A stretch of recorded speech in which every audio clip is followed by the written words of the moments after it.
नमस्कार दोस्तों, welcome to our channel. America इन दिनों प्राकृतिक आपदाओं से जूझ रहा है। एक तरफ कैलिफोर्निया के हजारों एकड़ इलाकों में आग लग गई है और दूसरी तरफ ईस्ट अमेरिका के 7 राज्य बर्फीले तूफान की चपेट में हैं। अमेरिका के कई लोग भारी बर्फबारी, बारिश और ठंड झेल रहे हैं, तो वहीं अमेरिका के कैलिफोर्निया में लगी आग की वजह से 16 लोगों की मौत हो गई है। लॉस एंजलिस में रह रहे 1,80,000 लोगों को उनके घर से इवैक्यूएट कर दिया गया है और यह आंकड़ा बढ़ता ही जा रहा है। लॉस एंजलिस कैलिफोर्निया स्टेट में आता है। साउथ कैलिफोर्निया में आग लगना एक आम बात है और वहां इस महीने में आग लगती रहती है, पर इस लेवल की फॉरेस्ट फायर एक रेयर फिनोमिना है। लॉस एंजल्स में कई सेलिब्रिटीज के घर हैं और उनमें से अधिकतर घर तबाह हो चुके हैं। फायर डिपार्टमेंट के मुताबिक गुरुवार तक कैलिफोर्निया के 5 इलाकों में आग भड़की थी। तो चलिए इसे और डिटेल में समझने के लिए हम कैलिफोर्निया के मैप को देखते हैं। ये पूरा इलाका कैलिफोर्निया स्टेट का है। इसमें आप पाएंगे एक जगह लॉस एंजल्स। अब ये देखेंगे कि लॉस एंजल्स के आसपास के इलाके कैसे हैं। तो अगर आप गौर फरमाएं तो लॉस एंजल्स के आसपास काफी ज्यादा फॉरेस्ट है। इन्हीं फॉरेस्ट में फायर लग रही है क्योंकि साल के इस समय ड्राई वेदर की वजह से फॉरेस्ट सूख जाते हैं। फायर डिपार्टमेंट के मुताबिक कैलिफोर्निया के 5 इलाकों में आग भड़की है। इनमें 3 में सबसे ज्यादा नुकसान हुआ है। पहला इलाका है पेलिसेड का। पेलिसेड की फायर लॉस एंजलिस की हिस्ट्री की सबसे ज्यादा तबाही मचाने वाली आग बन गई है। तेज हवाओं की वजह से यह आग और भयंकर तरीके से भड़क गई है। इन्हीं हवाओं के कारण 10 एकड़ में फैली आग 17,000 एकड़ में फैल गई है। दूसरा इलाका है ईटन।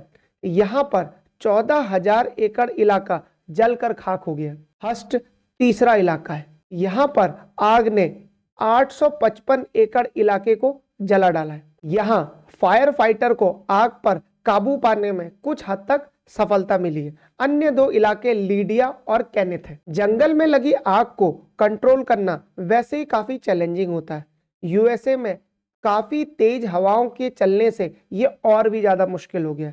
इस समय यूएस में 40 किलोमीटर प्रति घंटे की स्पीड से हवाएं चल रही है, जो इस आग को और तेजी से फैला रही है। लॉस एंजलिस काउंटी के फायर चीफ ने यह साफ कह दिया है कि फायर कंट्रोल में नहीं आ रही। अब वे दूसरे स्टेट से मदद ले रहे हैं। जब फायर इतने बड़े एरिया में लगी हो तो इसे कंट्रोल कर पाना नेक्स्ट टू इम्पॉसिबल होता है। कई एक्सपर्ट्स कह रहे हैं कि लॉस एंजलिस की फायर यूएसए की हिस्ट्री का कॉस्टलीस्ट डिजास्टर हो सकता है।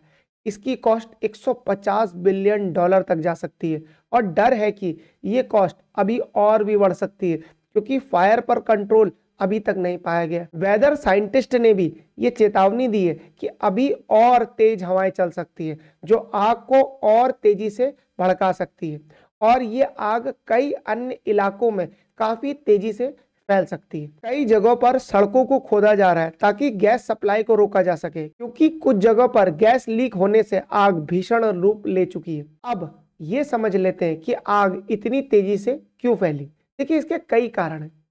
ड्राई वेदर और फॉरेस्ट विंड इसका पहला कारण है। कई लोग इसे लॉस एंजलिस के मेयर और कैलिफोर्निया के गवर्नर का मिसमैनेजमेंट बता रहे हैं। वेदर एक्सपर्ट्स और क्लाइमेट साइंटिस्ट का मानना है कि क्लाइमेट चेंज इस आग के पीछे एक प्रमुख वजह है। क्लाइमेट चेंज के कारण आग डायरेक्टली नहीं लगती, पर इससे फॉरेस्ट फायर की पॉसिबिलिटी बढ़ जाती है क्योंकि क्लाइमेट चेंज ऐसी कंडीशन पैदा करता है जो फॉरेस्ट फायर को और बढ़ाती हैं और प्रमोट करती हैं। अमेरिकन गवर्नमेंट के रिसर्च डिपार्टमेंट ने अपनी रिपोर्ट में वेस्ट अमेरिका में बढ़ते तापमान को आग लगने और इसके फैलने की प्रमुख वजह बताया है। ये फॉरेस्ट फायर प्रकृति का एक संदेश है कि अगर हम समय से नहीं जागे तो क्लाइमेट चेंज इतने सालों की ग्रोथ और अचीवमेंट को भी कुछ दिनों में तबाह कर सकता है।